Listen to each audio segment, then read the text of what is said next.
Aku ingat sebelum Pilpres kan sempat rame tuh statement Ahok soal Pak Jokowi dan Pak Prabowo harus hati-hati, kemudian melihat bagaimana hubungannya ke depan, bagaimana nanti setelah terpilih dan sebagainya pemerintahan. Melihat sekarang, kemarin kan dijenguk Pak Jokowi dan sebagainya, melihat hubungan antara dua presiden, yang satu upcoming, yang satu ongoing, itu melihat hubungan mereka, kira-kira negeri ini akan seperti apa itu?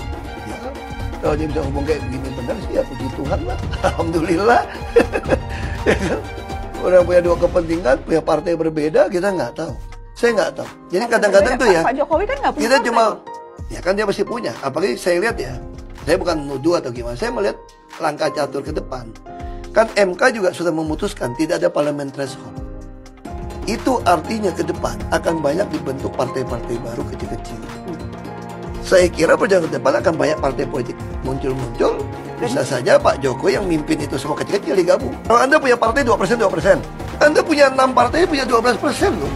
Kalau Anda punya 8% aja orang udah takut sama Anda di DPR.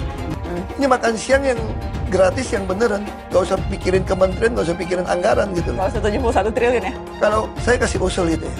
Gizinya kan yang dimaunya pemerintahan Prabowo, makan siang yang bergizi. Pasti bergizi kan. Kalau saya langsung selesai. Caranya gimana? Duitnya berapa? Kasih ke emaknya. Emaknya masak sesuai yang anaknya suka.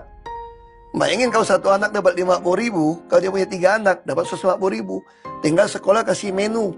Lo mesti ada daging, ada apa gitu ya. Kalau enggak duitnya gue cabut nih. Sudah. Daripada pengadaan, ada yang ngambil untung, ada packaging, ada tender. Jadi uangnya langsung dikasih ke ibunya? Ibunya aja. Terus hemat satu kementerian, urusan begitu. Terus happy dong. Bayangin kalau orang yang pas-pasan hidupnya ya. Makan daging sama kakek neneknya semua, mak bapaknya makan, yang mau jadi supplier gak kebagian aja kali gitu ya. Ini praktis, apa yang susah? Gak bisa kayak gitu loh. Dari PDI Perjuangan sampai saat ini, tadi kami ikut rapat dalam hal pilkada, tidak, belum ada sampai saat ini. Begitu juga dengan Pak Anies, saya juga merasakan pastinya yang namanya pernah berkompetisi yang sangat keras ini pasti mempunyai efek yang juga mendalam. Satu hal lagi yang penting, ini hal yang ketiga nih, bukan karena PDI Perjuangan 3 kan gitu. Satu hal lagi juga, apakah pendukung Pak Ahok, karena kan pendukung PDI Perjuangan Pak Ahok, itu pasti akan mendukung lagi. Kalau misalnya tadi mungkin 0,001% itu, andaikan pasangan dengan Pak Anies. Apakah Ahok akan bersedia memaafkan Anies Baswedan setelah apa yang terjadi pada Pilgub DKI 2017 dulu? Dia bahkan pernah mendoakan agar Tuhan membalas orang-orang yang terlibat dalam pemenjaraan dia pada 2017 dulu. Dan Anies adalah salah satu orang yang bisa dibilang terlibat dalam konspirasi pemenjaraan Ahok. Mungkinkah dia kini memilih untuk mengalah dan bekerja sama dengan orang-orang yang dulu menzalimi dirinya, menzalimi rasnya, dan menzalimi agamanya? Ahok memang bukan pemimpin PDIP, tapi dia tetap adalah seorang tokoh yang berpengaruh besar terhadap masyarakat pendukung PDIP. Mereka percaya bahwa PDIP adalah partai yang paling keras memperjuangkan nasib kaum minoritas. Mereka adalah orang-orang yang sampai saat ini masih bisa merasakan kepahitan yang ditimbulkan politik identitas kubu Anies di masa kampanye Pilgub 2016-2017 dulu. Saya Adin Jauharudin, Ketua Umum, Pimpinan Pusat Gerakan Pemuda Ansor, sekaligus Panglima Tertinggi Banser, menyatakan sampai kapanpun Bapak Jokowi adalah keluarga besar kami.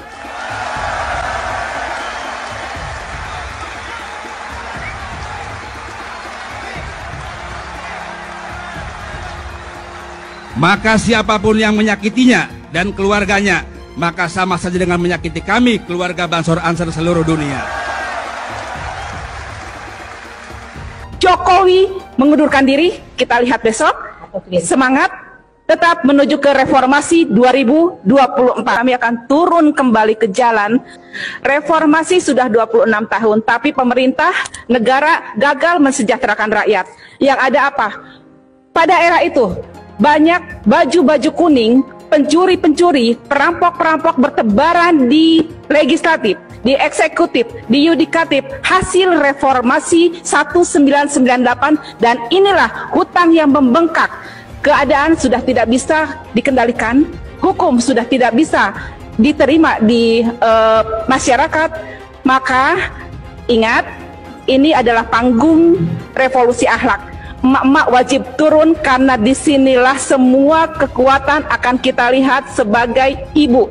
Bagaimana anak-anak kita ditindas, bagaimana anak-anak kita dibodohkan, bagaimana kita dimiskinkan, karena ini berdampak sangat tinggi kepada rumah.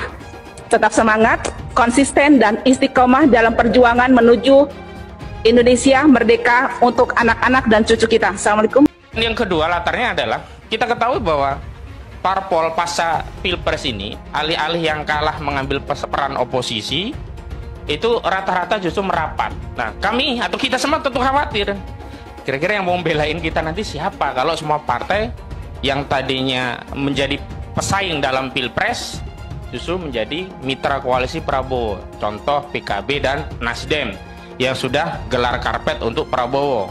PKS pun rencana gelar karpet, tapi Prabowo tidak dapat waktu itu. Artinya kita bisa melihat bahwa rakyat ini bisa menjadi yatim, tidak punya wali, tidak ada yang melindungi, tidak ada yang memikirkan urusannya. Nah, karena itu kita butuh penyampaian dari semua tokoh-tokoh nanti ya dalam rangka untuk itu, bahwa kita harus memikirkan urusan rakyat ini bareng-bareng, sehingga kita tidak akan menjadi korban, dan tetap ya kewajiban kita amar ma'ruf nahi munkar. Nanti Bang Egy juga bisa menegaskan bahwa pasca pilpres kita tidak boleh berhenti meneriakkan narasi perubahan dengan bentuk amar ma'ruf nahi munkar, karena memang tujuan kita berjuang atau melakukan perubahan itu bukan hanya untuk bela atau mendukung capres tertentu ya. Kalau begitu kan ya udah selesai, berarti nggak perlu lagi kita bersuara begitu. Jadi itu latarnya, dan yang paling penting bahwa di dalam nanti pernyataan juga sudah kami singgung bahwa siapapun rejim yang memimpin negeri ini, corak kepemimpinannya yang sekuler ya, yang coraknya kapitalis, itu pasti akan menyengsarakan rakyat.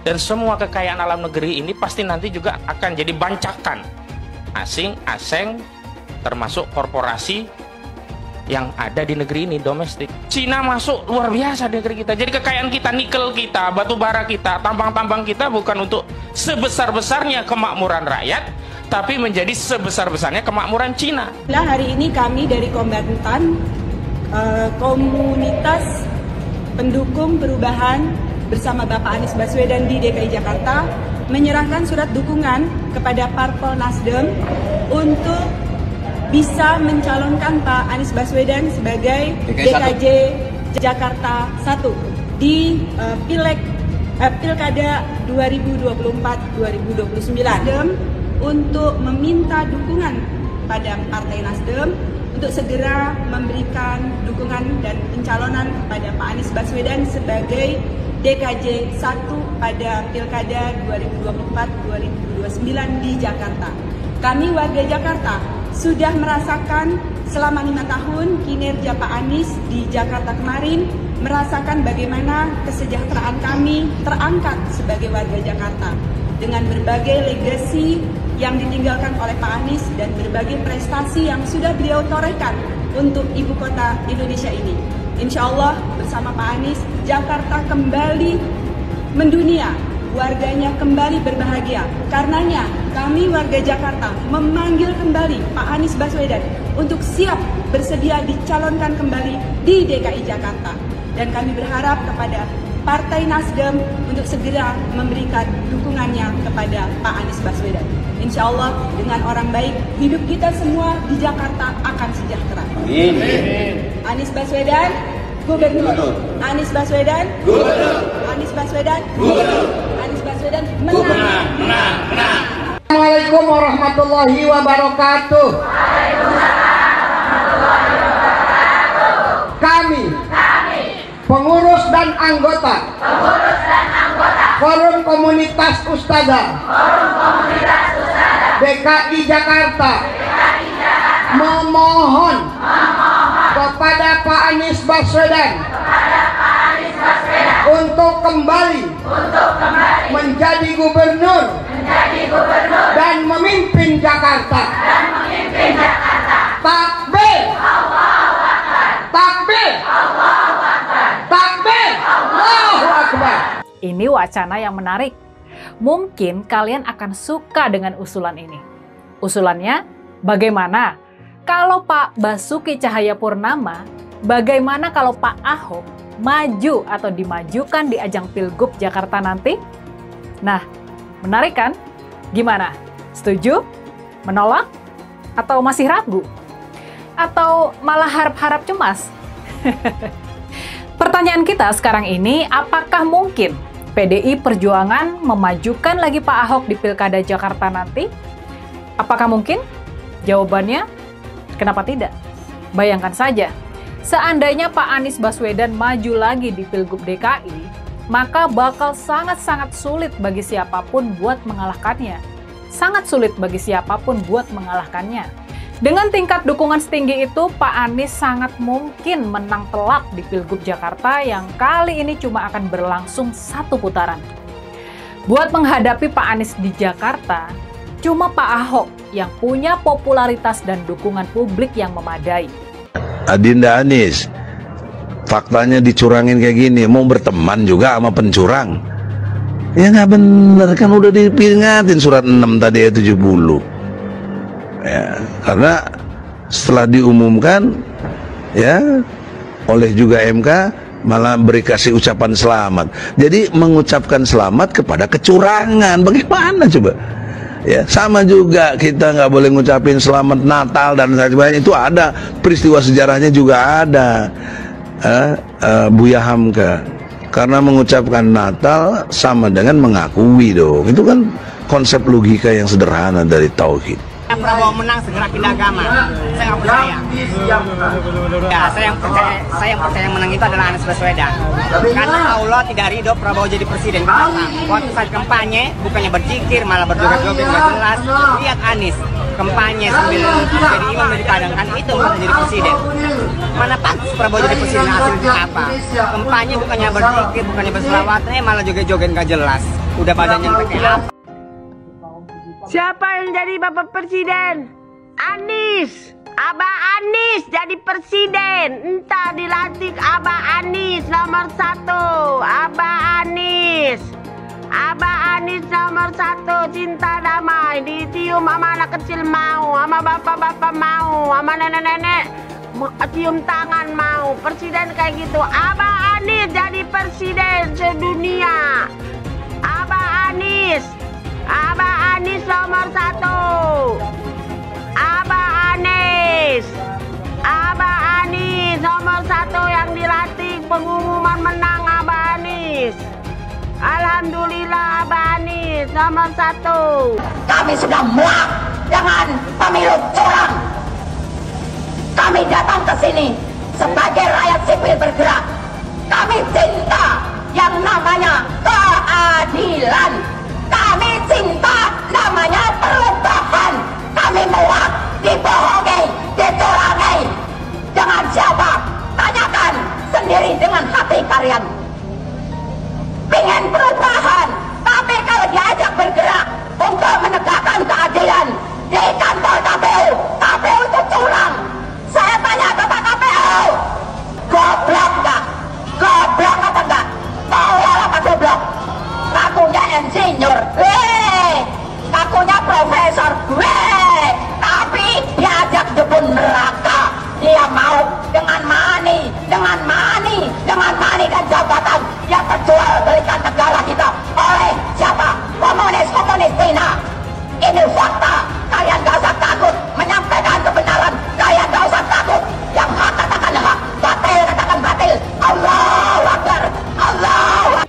Dan semua yang pelaku curang wajib didiskualifikasi. Audit KPU, audit ketua KPU, audit anggota KPU, audit sistem KPU. Temukan siapa pelaku pidana, tangkap dan hukum. Baru kita pikirkan pemilu ulang. Kalau tidak ada audit KPU, tidak ada audit ketua KPU, maka kita wajib menolak apapun hasil dari yang diputuskan oleh KPU. Siap lawan, siap lawan, siap lawan. Allahu Akbar. Seharusnya pemilu diulang sampai Anies menang. Saya mensyukuri kenapa kalah, kenapa ditahan. Saya bersyukur atas itu semua. Saya coba bayangkan ya, kalau seandainya waktu itu kita menang gitu ya, hari ini belum tentu kita bisa nikmati seperti ini. Kita bersyukur 5 tahun Tuhan izinkan kasih ke orang yang pintar ngomong untuk kerja. Coba kalau kita bayangkan gitu ya, kalau kemarin saya masih jadi gubernur, ini saya udah turun ini. Tapi yang pintar ngomong itu dikira orang hebat kan? Ini lebih berbahaya tahun 2024, langsung ketahuan karakternya. Langsung ketahuan itu. Di saya juga ada kutipan Pak di kamar saya Pak.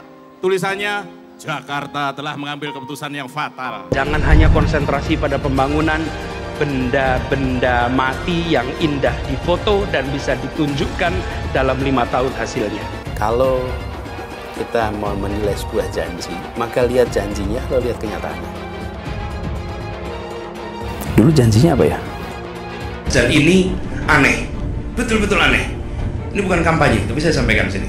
Di satu sisi menyiapkan jalur-jalur air untuk dikirim ke laut, di sisi lain di lautnya dipasang dengan pulau reklamasi, tinggal tunggu waktu jadi rob, air malin. Dan ini melawan sunnatullah. Kenapa? Air itu turun dari langit ke bumi, bukan ke laut. Harusnya dimasukkan ke dalam bumi, masukkan tanah. Di seluruh dunia air jatuh itu dimasukkan ke tanah. Bukan dialirkan pakai gorong-gorong raksasa ke laut. Jakarta telah mengambil keputusan yang fatal. Bukan banjir, itu memang parkir air. Bukan banjir, itu memang parkir air. Masyarakat berkeliling dengan membawa toa untuk memberitahu semuanya, termasuk sirine. Aibon 82 miliar. Apa alat transportasi yang dimiliki oleh hampir setiap orang? Alat transportasi yang dimiliki semua orang adalah kaki. Kalau seandainya orang Jakarta percaya Pak Anies jadi gubernur pun, saya berani jamin kok dia akan lakukan normalisasi yang sama seperti saya lakukan kok. Gak usah bohong lah. Ketika air sampai di muara, maka siap untuk dipompa ke laut. Pancasila Soekarno, ketuhanan ada di pantai. Anak Tuhan dari mana? Kalau Yesus anak Tuhan, bidangnya siapa? Besok di seluruh wilayah Indonesia kami katakan dan Iblis hanya menggoda orang yang beriman. Makanya jarang-jarang orang kafir kerasukan setan. Yang kerasukan setan itu orang baik-baik. Jarang, saya belum pernah nengok Cina kerasukan setan. Pernahkah Ahok itu kerasukan setan? Enggak, setannya juga. Karena sesama setan dilarang saling menggoda. Karena di salib itu ada jin kafir. Karena di salib itu ada jin kafir. Karena di salib itu ada jin kafir. Haleluya. Kepalanya ke kiri apa ke kanan? Kepalanya ke kiri apa ke kanan? Tetap percaya salib itu lambang mulia, bukan jin. Kok ketawa? Aku nggak nyindir siapa-siapa loh. Hai teman-teman, tahun ini adalah tahun yang bagus untuk trading di market kripto, terutama Bitcoin dan kripto lainnya. Teman-teman bisa gunakan kesempatan ini untuk mencari cuan dengan trading di market kripto. Untuk trading, teman-teman cukup registrasi dengan menggunakan link di kolom deskripsi, lalu deposit, tentukan apa yang ingin kalian tradingkan, lalu tekan tombol buy. Sesimpel itu. Untuk minimal deposit, cuma Rp400.000 saja. Kita tidak dikenakan fee sama sekali. Saat ini lagi ada promo spesial. Welcome bonus buat kamu yang register dan deposit. Teman-teman akan dapatkan 100% dari jumlah deposit pertama. Contohnya teman-teman deposit 1 juta, maka akan menjadi 2 juta. Karena welcome bonus 100% dari jumlah depositnya. Jika ada pertanyaan, teman-teman bisa hubungi WhatsApp di kolom deskripsi. Saya juga mau mengajak teman-teman untuk bergabung di komunitas trading yang ada di kolom deskripsi. Di sana saya akan memberikan sinyal trading yang bisa teman-teman ikuti. Seperti biasa, kalau kamu suka dengan video ini, jangan lupa komen, klik like, dan subscribe. Pelarangan ibadah kembali dan kembali terulang lagi. Apa salahnya sih orang berdoa? Rumah doa itu kalau di Islam seperti musola. Kita sering sekali berdoa di musola, bahkan sholat Jumat di pelataran, di parkiran, di gedung apapun, bebas kita. Ini bagi saya aneh bin ajaib. Berdoa di rumah doa dilarang. Rumah ibadah yang akan didirikan sulit sekali izinnya karena penuh dengan lika-liku. Saya berulang kali mengatakan bahwa cabut SKB 2 menteri. Karena itu biang keladi, sulitnya teman-teman saya, saudara-saudara saya yang beragama selain Islam untuk minta izin mendirikan rumah ibadah. Tapi sampai detik ini, sampai 10 tahun pemerintahan Pak Jokowi hanya janji dan janji melulu dan tidak pernah ditepati. Termasuk Menteri Agama yang sekarang. Jadi apa yang dilakukan oleh Kepala Desa Mergosari Sidoarjo itu adalah turunan dari amburadulnya penanganan perizinan rumah ibadah. Sehingga Kepala Desa merasa berhak dengan literasi yang minimal, dengan toleransi yang amblas, tidak mengizinkan orang untuk beribadah di rumah doa. Rumah doa itu tidak perlu izin. Jadi siapapun boleh berdoa. Jadi kalau kita melihat sekarang ini, pemerintah tidak kunjung memperbaiki kondisi intoleransi di masyarakat. Apalagi dilakukan oleh kepala desa. Ini berbahaya. Agama Kristen itu agama resmi sah diakui negara ini.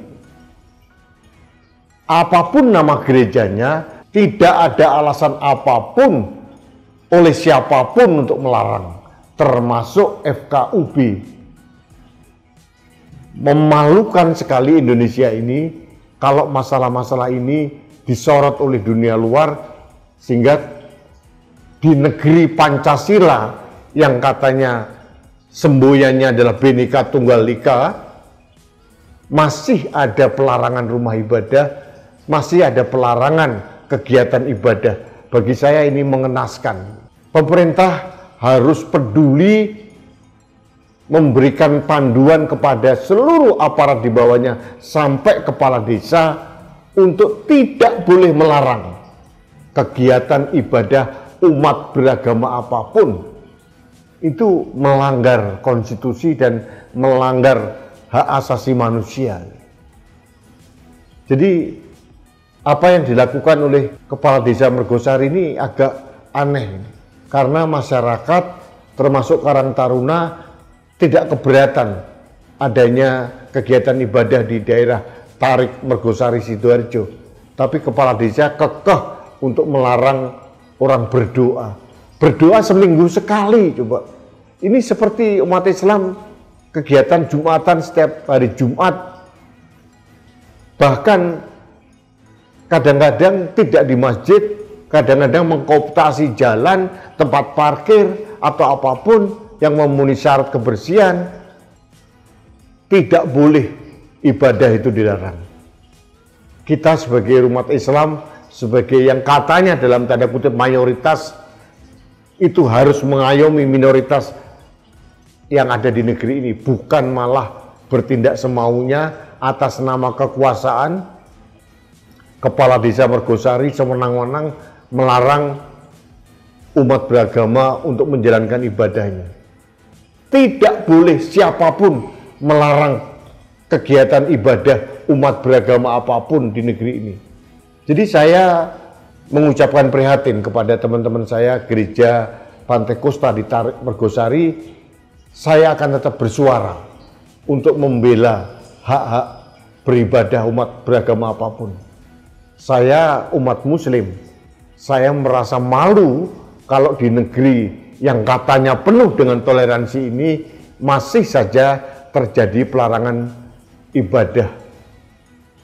Kita umat Islam juga sering kok berdoa bukan di masjid, kita mengadakan acara di rumah, acara kadang-kadang menutup jalan.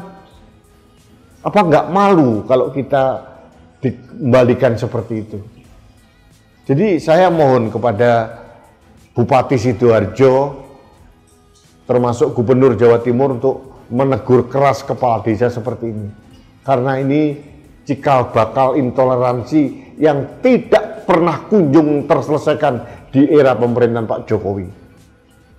Jadi ini protes saya sebagai warga masyarakat yang merasa empati terhadap saudara-saudara saya sebangsa dan setanah air yang seharusnya tidak mengalami gangguan dalam beribadah. Saya mohon maaf atas nama rakyat Indonesia karena pemerintah kita ternyata tidak seperti yang kita harapkan, bisa menaungi rasa aman dan nyaman kita dalam menjalankan ibadah. Dan mudah-mudahan di pemerintahan berikutnya kegiatan atau keadaan seperti ini tidak terulang lagi. Ini PR besar pemerintah yang baru. Saya berharap nanti Presiden Prabowo lebih tegas, lebih mempunyai kepedulian untuk menjaga suasana toleransi di antara masyarakat dan tidak lagi ada pelarangan-pelarangan rumah ibadah yang selama pemerintahan Pak Jokowi sering terjadi dan tidak kunjung diselesaikannya dengan tuntas. Karena satu hal, karena SKB 2 menteri tidak kunjung dicabut, dan bagi saya itu adalah biang keladi. Mengapa aparat desa itu bisa semena-mena melakukan pelarangan ibadah umat beragama lain? Ini yang harus dicatat. Dulu Anies bisa menang karena menggunakan agama dan etnis. Isu agama, ras, dan antar golongan dinikmati oleh relawan Anies. Saat itu Anies didukung oleh FPI, HTI, dan pengasong khilafah lainnya. Pada akhirnya Ahok harus kalah, namun kekalahan dia adalah kekalahan yang membuka mata rakyat Indonesia bahwa masih ada orang-orang yang menang dengan cara menggunakan politisasi agama atau politik identitas berbasis agama. Ternyata banyak sekali orang yang dengan mudah terhasut lewat jalan-jalan seperti itu. Relawan Anies terutama dari FPI, HTI, PA212 seperti Bahar Smith dan Rizik Syihab selalu menghujat Cina, etnis Cina. Tapi saat ini negara Cina sudah menjadi nomor 1 di dunia. Saya bangga sebagai Cina. Etnis Tionghoa dicap sebagai pemberontak, sedangkan etnis Arab dianggap sebagai Tuhan atau Tuan dari pribumi. Etnis Arab dipuja-puja dan dianggap sebagai dewa. Lihat saja Rizik Syihab dan Bahar Smith dipuja-puja, padahal mereka mengujar kebencian. Pengasong khilafah seperti Rizik Syihab, Bahar Smith, dan teman-teman, mereka hanya buat gaduh di Indonesia. Sedangkan negara yang mereka sanjung-sanjung itu, Arab Yaman, masih belum maju dan masih terbelakang. Saya percaya Indonesia dengan mayoritas pribumi juga akan menjadi negara maju. Seharusnya Arab Yaman belajar dari negeri Cina. Seperti kata kitab suci, belajarlah sampai ke negeri Cina. Anies dan juga pendukung Anies seperti Rizik Syihab, Bahar Smith, dan kelompok-kelompok HTI dan FPI harus belajar ke negeri Cina supaya tidak lagi melakukan kelebihan bayar. Lagi pula Anies didukung oleh khilafah dan pendukung Anies adalah ormas seperti FPI dan HTI. Apa kita mau FPI dan HTI kembali di Indonesia jika Anies memimpin? Anies juga dikenal sebagai bapak politik identitas yang menghalalkan segala cara untuk menggapai kekuasaannya, termasuk menggunakan politik identitas berbasis agama. Lihatlah di kasus Ahok waktu itu. Kita sudah bisa melihat hasil kerja Anies selama 5 tahun di Jakarta. Tidak ada satupun janji yang dipenuhi dan tidak ada kinerja yang bisa dibanggakan.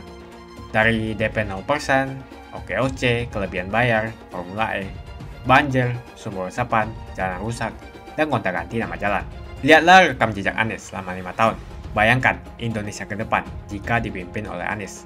Dan bayangkan jika Anies menang. HTI dan FPI, ormas khilafah yang dibubarkan itu, akan dikembalikan oleh Anies. Apakah kita mau Pancasila diganti menjadi khilafah? Perkataan Ahok sudah terbukti dan Jakarta sudah menjadi korban. Jangan biarkan Indonesia menjadi korban kibulan Anies Baswedan. Umat minoritas, terutama kaum Tionghoa, tidak akan memilih Anies Baswedan. Saya yakin karma Ahok mengejar Anies Baswedan. Dulu Anies memainkan politik identitas kepada Ahok. Sekarang Anies dipertanyakan kepribumiannya karena dia dari Yaman. Itu saja opini saya hari ini. Tuliskan opini kalian tentang Anies Baswedan. Jika kalian setuju dengan pendapat saya di video ini, pastikan kalian menekan like di video ini dan bagikan video ini ke teman dan family Anda supaya mereka semua mengetahui tentang informasi ini.